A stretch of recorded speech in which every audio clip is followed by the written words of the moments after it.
Thanks for joining me. I'm Madeline Blair, and this is Unlocked, a show all about nurturing your resilient leader, the one that's in you. You know, every business begins with an idea, a new product, a new service, a solution for a real problem. There's usually a moment when the creator knows that this new idea is going to be helpful to the world and hopefully will make some money in the process. There is a certain feeling that the idea is special and has to be done in a particular manner, but as happens in most all businesses, reality creeps in and the idea has to change or be set aside or maybe even abandoned in order to remain sustainable. Today, we're going to talk about this mashup of reality and idealism in a particular industry, an industry that is under tough competition. The largest 50 companies own almost half, 45% of all newspapers. 6 corporations control 90% of the media outlets in America. This reality has certain implications. Perhaps that's why the news we hear or see is about big cities. Where are the stories of small towns where many people live? Are we being forgotten just because we are few? Can you be certain that the choices made by these large corporations always reflect reality or idealism? What happens in a community when it has its own local news? How does a community share its own knowledge so that neighbors can benefit? Does a local newspaper really make a difference? Well, today we're going to explore the struggles of any startup, but we'll begin our exploration with the struggles for starting up a local newspaper. But the challenges faced by any startup have similarities, and I suspect the challenges of anyone who needs practical ways to act yet wants to live consistent with their values comes into play. So, whether you are considering starting up your own business, or newspaper or otherwise, or introducing a new idea to your team, or starting up a new adventure in your career, perhaps a pivot or moving into a new industry or responding to a wildly changing market, we'll be talking about the issues you may face along with strategies to consider. My guest today is Michael Hillman, who literally wrote the U.S. Department of Energy textbook on readiness, and he served as a founding member of the Department of Energy Knowledge Management Committee. He makes knowledge transfer a personal objective, and today he is editor of the Emmitsburg News Journal and Woodsboro, Walkersville News Journal, both local newspapers in Maryland with growing numbers of readers. In this role, he also advises local newspapers, or wannabes, on how to build growing audiences for their news so that local communities become stronger. Michael, I want to welcome you back to Unlocked. Thank you. You are so welcome. Yeah. All right. Well, I want to get right into this issue. First of all, the fact that our news comes from so few sources. How do these news sources decide on what to report?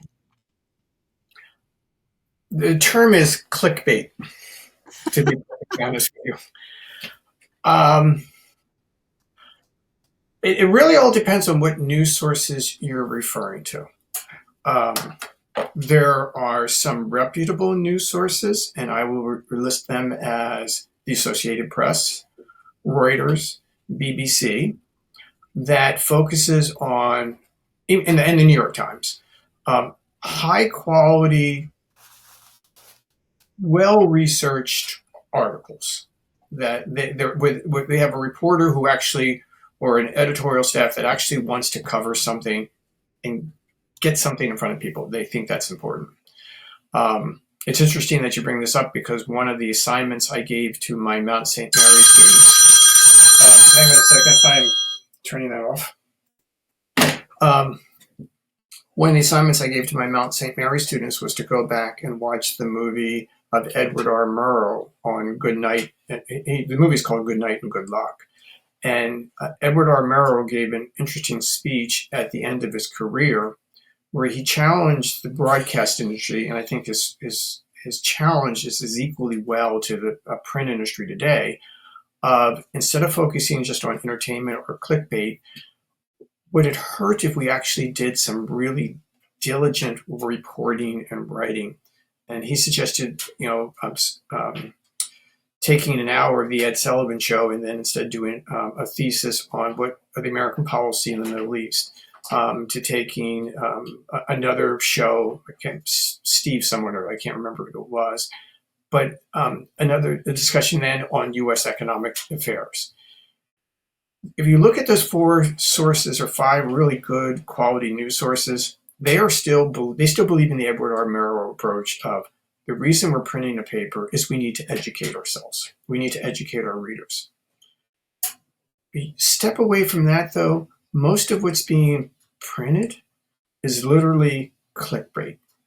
We want someone to click on it. And given the situation we're faced with, the war in the Ukraine, you could go through the litany of the things that are facing the United States and the world right now. I am actually awed by going to a website called CNN, and their top story is about a singer and her football boyfriend. Really? That's what you want people to be focused on? But the reason they do it is a lot of people are going to getting their information online. When you click on it, you get web ads that pop up and you get paid. Very few people want to read an article about the impact of the Republican refusal to pass the Ukrainian aid and the ability for the Ukrainians to get shells, and now they're having to withdraw from their front. They'd rather talk about a girlfriend and her boyfriend football player. So, do we want to educate people or do we want to entertain people? It's Edward R. Murrow's all over again. Well, it's really answering, I think, the question that I was going to ask you, which is what's the highest role a newspaper or TV, radio news can really play? Educate and inform. If you look at our masthead or the Emmitsburg News Journal, it says exalting the ideas of information and exalting the ideas of information. So we're all about educating. And, I've run into a situation here recently with, we go to an adjoining town. It's about 20 miles away, and we distribute the paper. And there are things that are happening in that town that because they did not have a community newspaper, residents weren't aware of what was going on.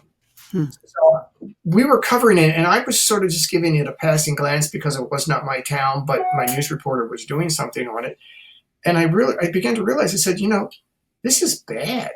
This is really bad. So for the first time in the entire history of the 15 years of our paper, we ran a front page story on that town and the affairs where the mayor, for all intents and purposes, was trying to usurp the role of the council. He basically wanted to be a dictator for the town. And the town challenged him on what he was doing, and then they charged their attorney to investigate the town mayor for leaking internal documents. Well, then the mayor turned around and fired the attorney. And that was our front page story. And the next thing I know, I'm getting calls from people in the town saying, can you distribute your newspaper here? Because we're not hearing about this. But people are going to Facebook, but Facebook, you're getting all sorts of lies. Mm-hmm. People say whatever they want, but no one's fact checking it. And now you're seeing people going, you need to start up a paper in our town because we have no faith of what's being told. Things are slipping by, and as a result, our local governments are now out of control, and they're wasting our taxpayers' money. So there is a definite need for independent local journalism. It's just, how do you get a paper up and going? And that's the hardest thing to start. That's the hardest thing. Well, before we go into that, and I know that we're going to explore that in detail, there is an issue which I think would be interesting to have in our minds as we go forward. What are the issues that any reader should be thinking about as they consume the news? The basis behind the news, and by basis I mean Is it factual, or is someone coming to it with a political bent or a one-sided bent?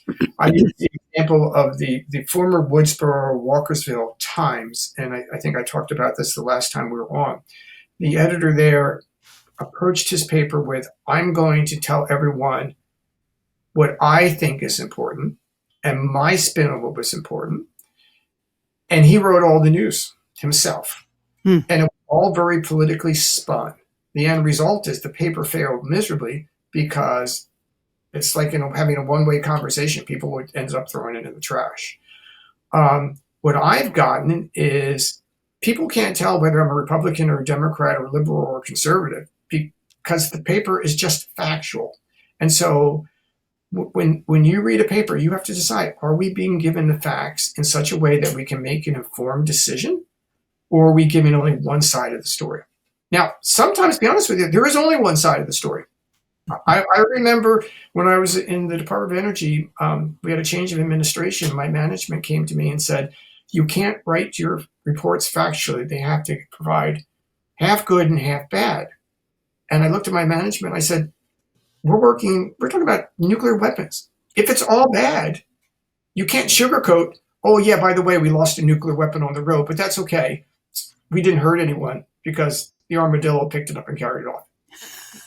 Sometimes you have to tell the truth. And you also have to be willing to pick a fight. But as far as the reader's concerned, what you have to basically prove to the readers, especially early on, is I'm going to tell you the truth. I'm going to tell you it unvarnished, but I'm going to base everything upon facts. And that needs to come through very clear in how you write the paper. I'm in a situation right now where I can now start to do and pick and choose some stories that maybe are a little more focused, or if I'm going to use the term, pick a fight.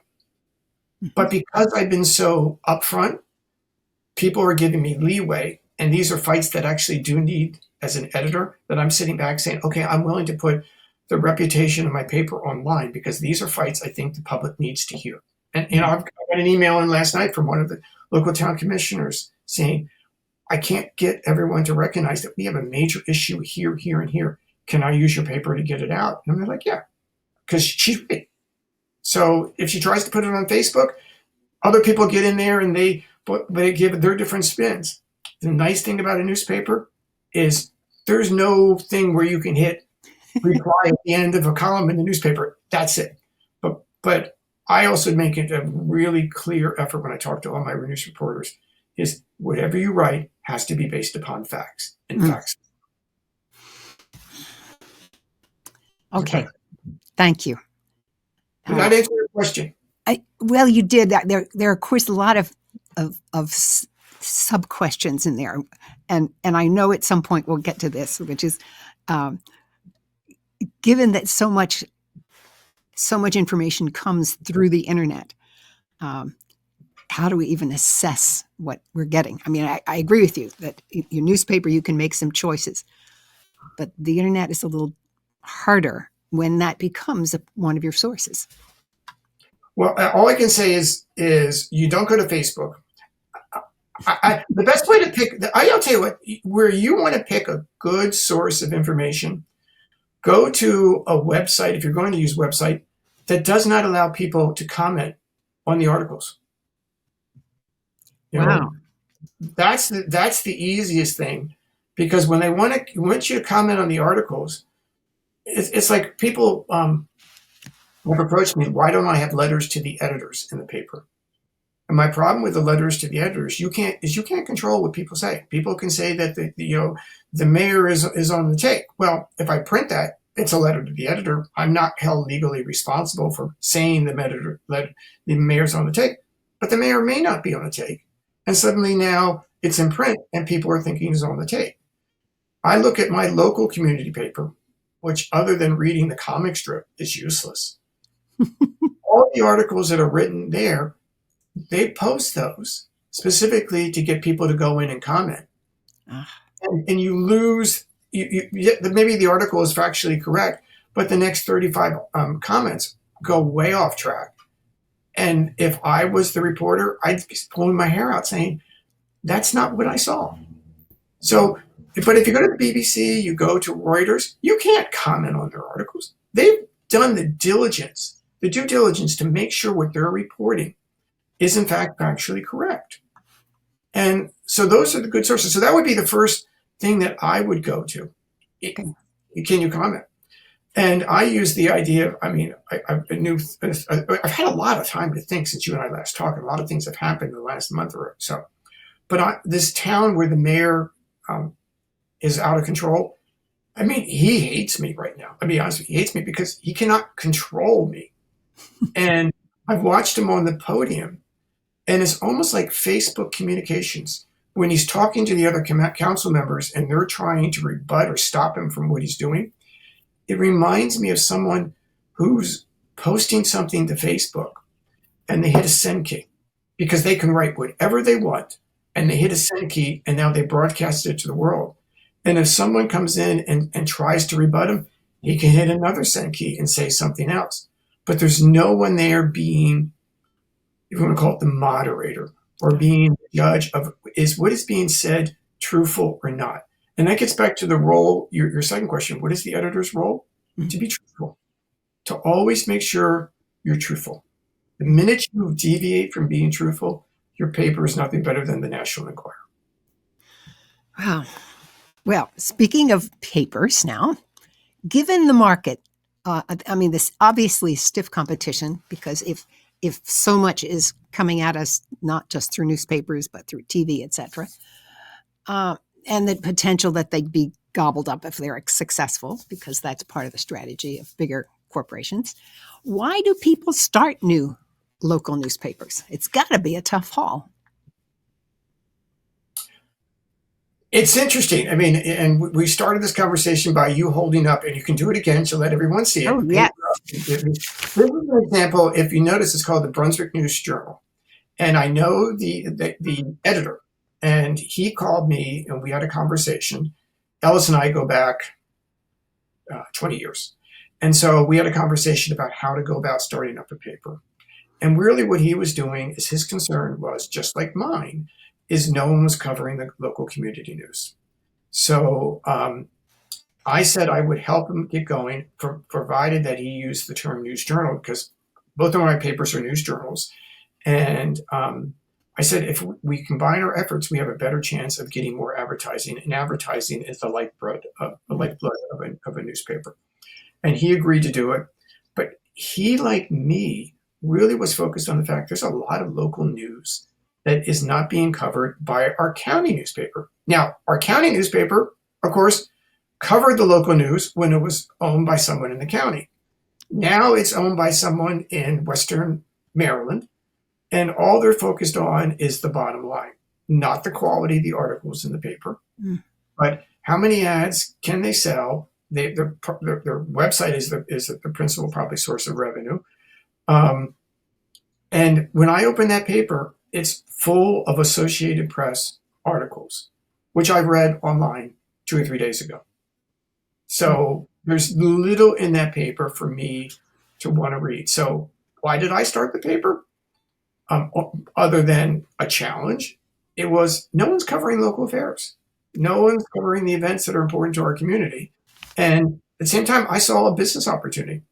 Here's a chance to actually make some money and keep some money in the community. So yes, there is a certain degree of capitalism. In fact, one of the things that I've been struggling with here in the last 2 months is the dichotomy between myself, Ellis, and another newspaper in Vermont that I've been asked to help.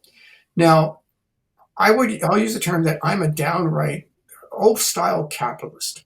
I look every month at my paper, and I know how much money it's made, where I need to go get advertising, to make sure that paper pays for itself every month, month after month. And there's a certain degree of driving to go out knocking on the doors, but I also recognize the old field of dreams. If you build it, they will come. If you create a really good newspaper, you will be able to get advertising. Ellis started it. I don't think it's a nonprofit. I'll have to ask Ellis on that. But the Brunswick News Journal, he started it with a group of people, But what has happened over time, Ellis is now into about his 7th month. Ellis has clearly become not only the editor, but the chief cook and bottle washers. He's got lots of other people that help and coordinate and bring things together. But Ellis is the person that is in charge. I mean, I was thinking as you were going through your opening dialogue, about someone having an idea and someone taking it and running with it. Ellis is one who sort of looked around and said, okay, yeah, we have a committee, but often committees never get anything done. And Ellis has said, I'm in charge. I need to make, I meet Ellis when we pick up the papers together at the printers, and he's loading them in the back of his car because Ellis is taking him to the post office. Like me, he's, how do I nickel and dime and save money so we get my paper out? So I like Ellis. There's another paper up in Vermont, a sister is involved in getting it going. And this paper was a printed paper, went to about 7,000 or 8,000 people in northern Vermont. During the pandemic, they went to basically a web-based paper. And now they're down to about 400 subscribers on a web-based paper. And they've been just burning through cash. I mean, they're down to like their last $6,000 or $7,000. And the sister called me up and said, and she's probably in her 80s. And she goes, can you give us some advice on how to start a paper up? So there was a conference call and I talked about it, and they were trying to do, well, we're just going to do web. And they wanted to keep people and people that had been in the paper for a long time, they wanted to continue to pay them. And I'm like, time out. The bottom line is the paper needs to make money.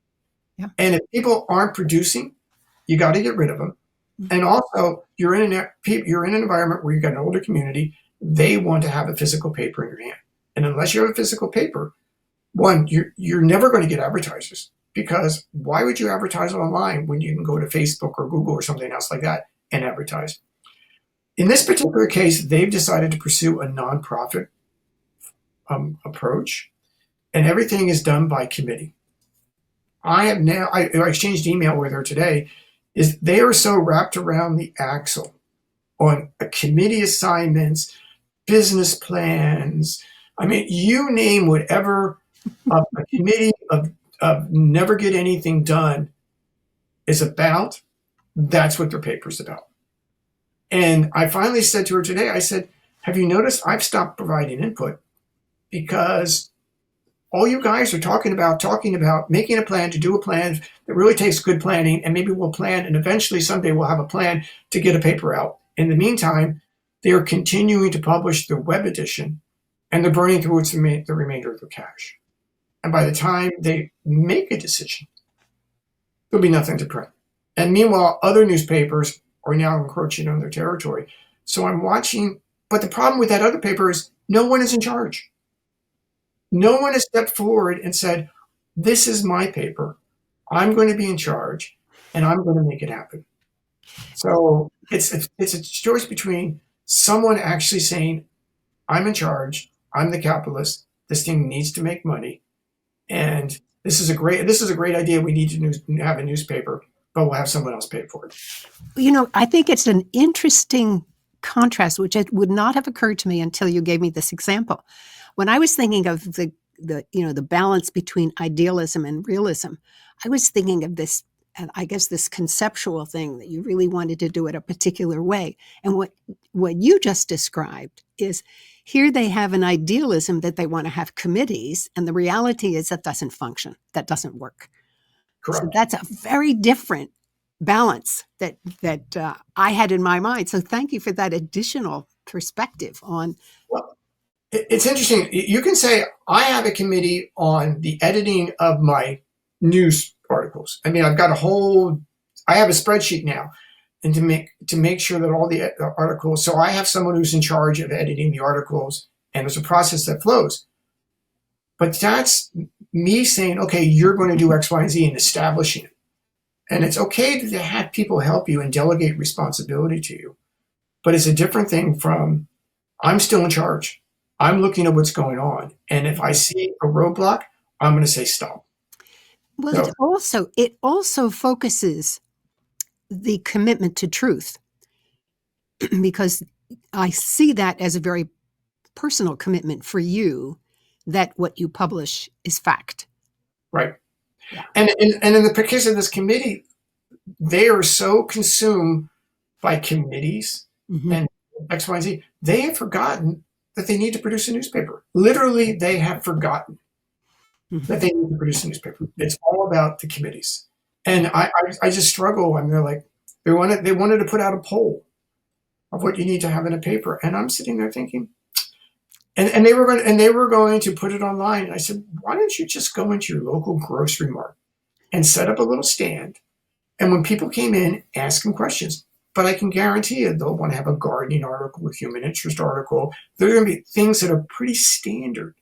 And if you just start a paper, just wing it, start it, Yeah. you will find very quickly people will come back and say, I never read that. Okay, well, I'm going to get rid of that. Or people are going to, I used to have what we call the 100 years ago today.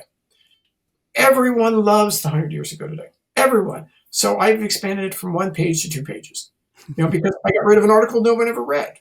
Yeah. So it's like, restaurant and realizing that no one orders a certain menu. Well, you get rid of it and bring in more that people order. Yeah. Now, Not as you say that, I can tell you that this paper that I held up earlier, the Brunswick News Journal, the thing that caught me immediately was that in my own community, where I have lived for many, many years, I just learned that this particular company has been in business for 175 years. Now, that's amazing in the 21st century. So for me, that says I'm going to read this paper every time because that's something I'm going to learn. Well, and I'm going to ask you something about that Ellis's paper. Did you notice a logical flow to how it's written down? I mean, in the order of the content?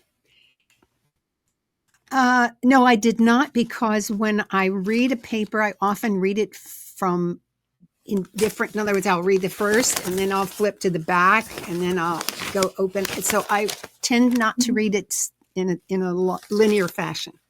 Yeah, he and I had a long conversation, and even to the point, if you look at the top of his page, he now says news. Yeah. We sat down and we took the time and effort to say, okay, Ellis, you need to have all the news up front. You need to have the community interest articles, which are different from news, X, Y, and Z. You need to have the gardening articles together. And he is, as time's gone on, I've watched his paper mature. And so, but that also is driven by the fact that he's getting feedback from the community saying, we want more of this, we want more of this, we want more of that. And what I like about Ellis's paper, and I will disparage my paper, is Ellis has more news coming from the community, like that article on the meat market, the anniversary. That to me, I love. I think that's really is important. I unfortunately have gone too much to just covering what the town governments are doing. But the trouble is where you run into problems with that is to do the local news, if I'm going to use that terminology. You actually have someone, you have to have someone in the community that's going to go out and write the stories. Mm-hmm. And in my particular case, I struggle with getting people to go out and drive down and say, by the way, the old Sunoco dealership or the Sunoco gas station is closed. Why did it close? I know why it's closed, but I have no one to go out and write the story. Now, I've got some Mount St. Mary students who have approached me and said, can we do these stories? The trouble I run into is some of these students are only around for a year before they leave. It takes me at least 9 months to train them. So I do it in like 3 months worth of them, and then they're gone. So I'm failing in that I don't cover enough local non-government news. Ellis is doing a better job, but that's also because Ellis is in that town, and he's got 2 or 3 people that will actually go out and cover the local quote unquote news. So I give my hat off to Ellis. He's doing a good job. That's remarkable that it really does depend on both intended focus, and the resources to cover it. Right. Yeah. So that's that great balance again now between idealism and reality. Yeah, I have to tell you, Ellis and I had a really good laugh the other day. He tried to use artificial intelligence. I mean, he had if you go to the last couple of pages, he's got a thing in there called humor. Yes, I saw it. I saw that. and I laughed at it, and I called Ellis up and I said, hey, Ellis, do you realize I have a section on our website that we have like 7,000 jokes. It's called My Little Sister's Jokes, and it's part of the newspaper's archives. And it goes back from when I started working on the internet. It was when maybe you probably remember, when the internet first started, everything was about sharing jokes. Every old joke in history, you got jokes. And so it's called My Little Sister's Jokes because my little sister every day would send me a series of jokes. And so I decided, well, I'm going to start collecting these and posting them and putting them online. So I'd be putting 10 to 15 jokes up a day. And it was a great, great, great hit. And then after like 15 years, unfortunately, the internet was taken over by pornography. And the number of jokes you get today I can't remember the last time someone sent me a joke. It's not there. So I sent to Ellis, I said, why don't you go to my website and hear the jokes? And during the pandemic, I ran 2 pages of jokes. And Ellis said, well, I went to use AI to see if AI would come up with some jokes for me. Because that's an issue that I keep thinking about, what is going to be the impact on AI? And Ellis goes, yeah, I use whatever it is, chat AI or whatever it is. And I gave him a dog walked into a bar or something like that. He goes, everything I got back was absolute positive garbage. And people keep asking me, they're like, do you worry about AI coming back and replacing you? And I've thought about it a long time. It's like, be honest with you, no. Because there's a certain thinking process. I have a background in expert systems. I've worked with artificial intelligence in the Department of Energy. I know what AI can and can't do. But what AI can't do is really put a certain degree of passion and focus someone's thinking process. It'll spit out the facts and it'll give you the facts, but it can't organize them in a way that'll make people go, I need to do something about it. Mm-hmm. And I'm going to challenge my Mount students to write an article. And it's going to be interesting next month. And then get the chat GPI and give them the same thinking process. Like, what did you write your article about? And then ask the AI chatbot to write the same length article. And then I'm going to print both the articles. This was written by a human, and this was written by an AI. Can you tell the difference? Oh, I think that would be really telling. Right. Because I know myself, I actually use ChatGPT, but I don't ask ChatGPT to do the research. I bring the stuff to ChatGPT and let it analyze it and sort it, for example, or something like that, where it just takes me time to sort. Then I'll go through and do the intellectual aspect of what does it mean. Yeah, we would call that data analytics. Exactly. Data analytics. But it's one of those things I keep watching. In fact, my adjoining town is having a meeting with all the business association, and the focus is going to be on the importance of artificial intelligence to your business. And I'm going to go down and rain on that parade. Now, this is a small little town. We're not talking town with big corporations. We're talking about people that, the little restaurants and the Napa store and stuff like that. And I'm going to walk in and say, okay, let's be real honest. You're promoting artificial intelligence, but what's the downside?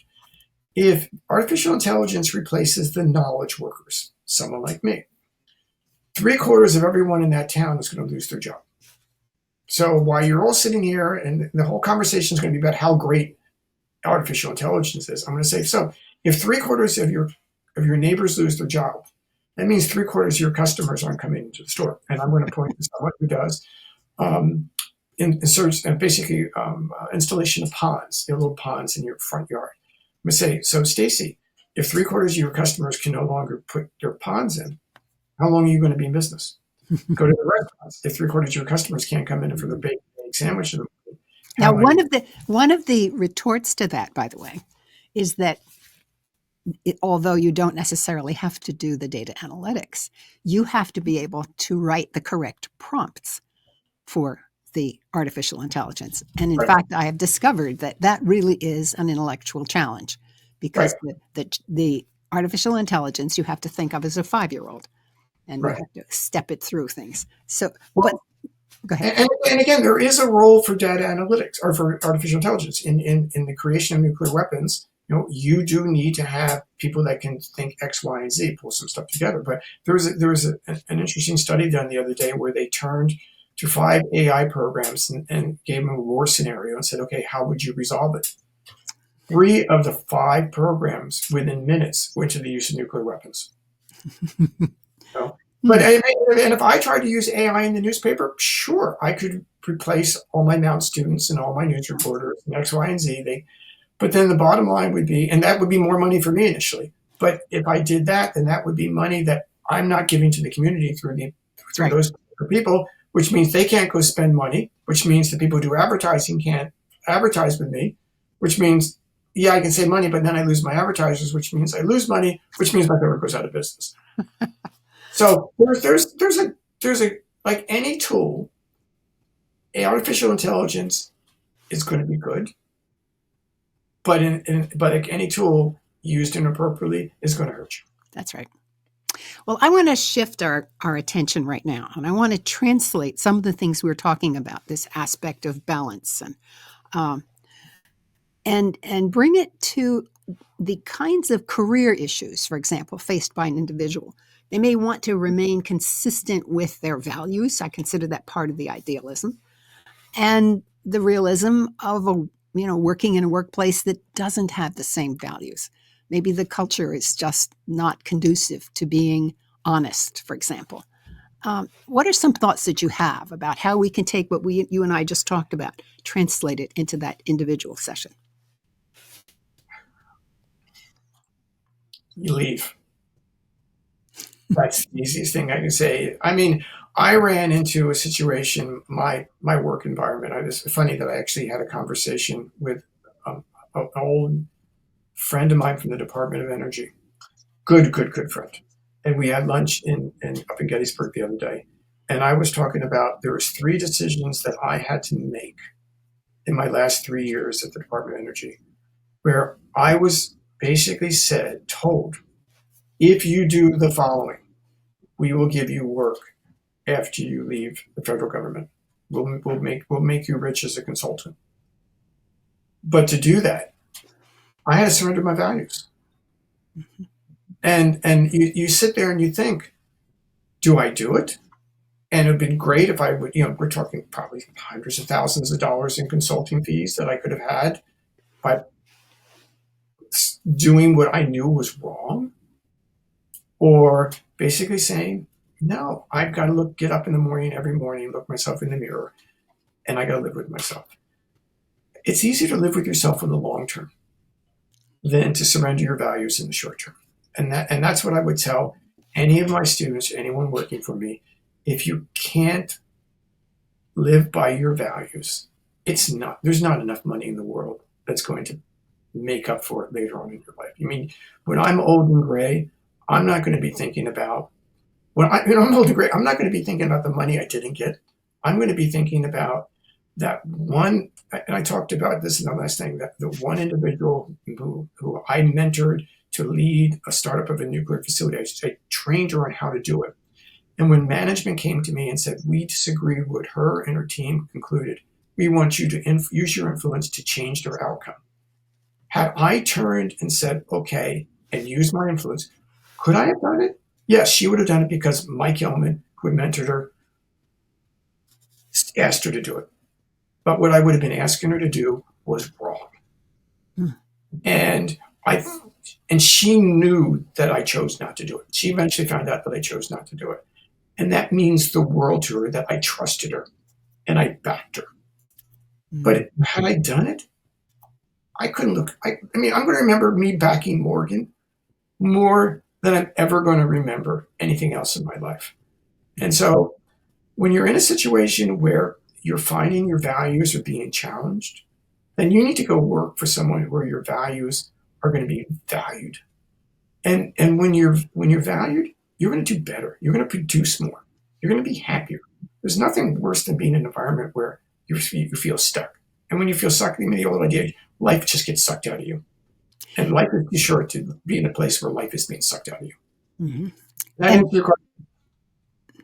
I was going to say, what you're saying so adroitly is so consistent with my experience that if you are constantly in a battle to live your values in a difficult situation, you are literally wasting energy because you've got to cope and adjust, and you're not as productive, you're not as creative. It's real loss of productivity. And it comes to how I run my newspaper. I run the newspapers.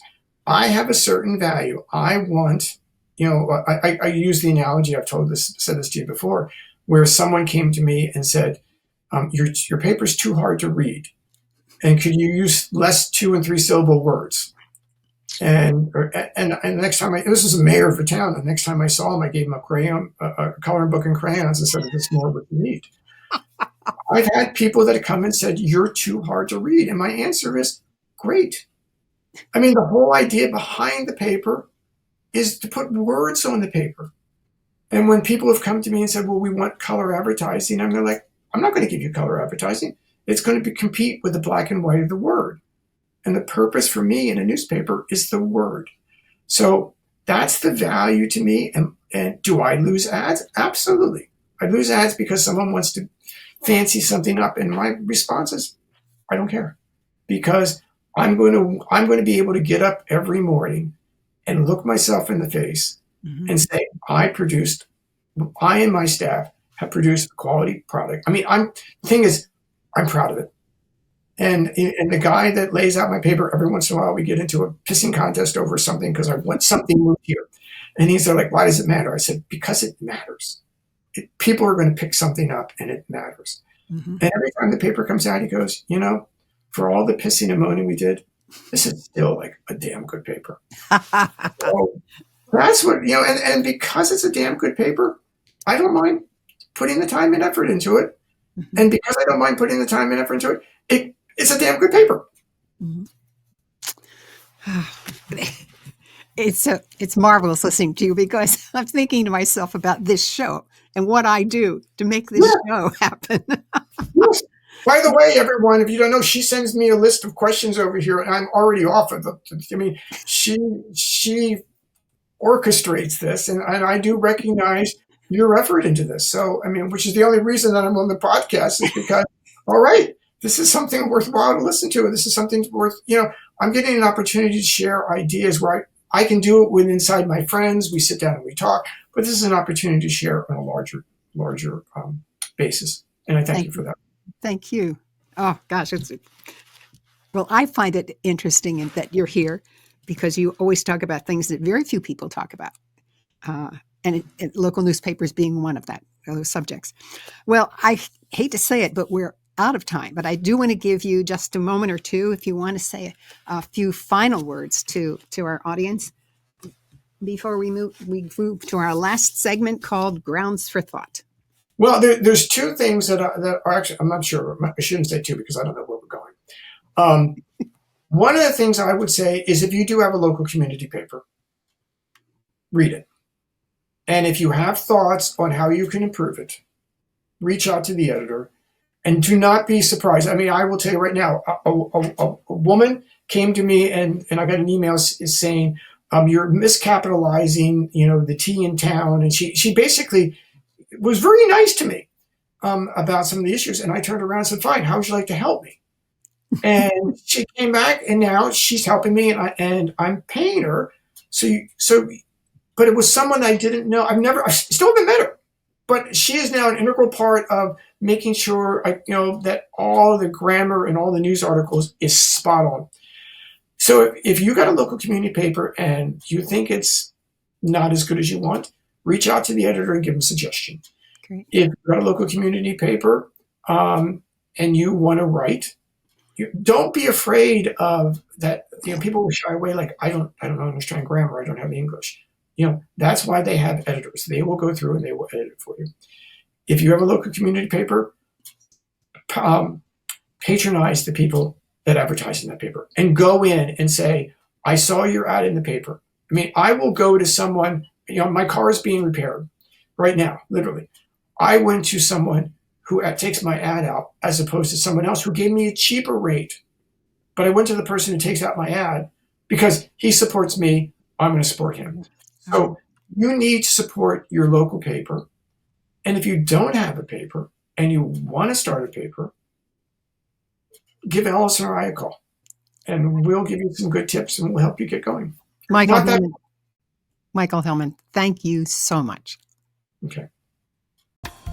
Every now and then, there is something that changes how I think about the world. Grounds for Thought is a place where I talk about these moments so that you can explore the meaning for yourself. The Art of the Start by Guy Kawasaki. I thought this might be appropriate given that we're talking about the start of things this week. You know, all of us at one time or another begin something new or would like to do so. Or perhaps you just want to get someone else to begin something new, such as buy your product, give you the opportunity to introduce a new product or service in your company, convince your family that you want a new vacation spot. In every case, you have to decide how to present it to them. In any case, you need to be able to explain to your audience what you want to do. Kawasaki has written a book about starting things. First, I do love that he used the word art in the title. So much about starting and running a business includes art as well as science. He lays out his book in 4 sections: articulation, activation, proliferation, and obligation. What hit me the most was tucked into the articulation section and called pitching. It made me think, especially when it talked about explaining yourself in the first minute. Yes, the very first minute. And then he reminds the reader, as soon as you say that, to ask the question, so what? Now, this is where I read, stopped, thought about things, and began to do the exercises. Within 20 pages, I had reworked the description of how I introduce myself. Now, normally I say to people, well, I'm a TV host, a writer, and a coach. As I read the words and examples carefully, I went through another iteration and then another. And finally, I wrote what I do with an answer to the so what question as well. I build the resilient leader in you because the world is changing all the time, and responding to the change in order to move on is essential to survival. Thus, my work in resilience is about preparing you for the decision to lead you onward. Let me read it again. I build the resilient leader in you because the world is changing all the time, and responding to the change in order to move on is essential to survival. Kawasaki goes on with examples of how to create a good pitch, and more and more. For me, the gem that started me thinking were those questions. What do I do? And so what? And you've heard how I responded. Do the questions about what you do and so what make you think too? Now, usually I would stop there, but I'm going to talk about only one gem normally. But today, I feel compelled to add something about the final chapter. On one of my previous Unlocked shows, Dr. Ruth Gotian talked about her research on success. And she said that one of the characteristics of highly successful people was that they help others. They are mensches. The final chapter of The Art of the Start is called The Art of Being a Mensch. The opening quotation from Samuel Johnson says it all. Quote, "The true measure of a man is how he treats someone who can do him absolutely no good." Unquote. That's the second gem. The Art of the Start, the time-tested, battle-hardened guide for anyone starting anything by Guy Kawasaki. I want to thank you for joining me today. I hope you enjoyed the conversation and learned something new if you did. And if you did, contrary to what Michael has asked us to do in his talk, make a comment in social media. And even say if there's something that you might do differently as a result. And if you're on YouTube, click the like button and subscribe. If you would like to explore what it means to build and nurture your resilient leader with me as your coach, schedule a conversation by sending me an email to madeline@madelineblair.com. Or you can go to my website, madelineblair.com, and schedule a time to talk with me directly. I'm Madeline Blair, wishing you infinite possibilities as you unlock your resilient leader.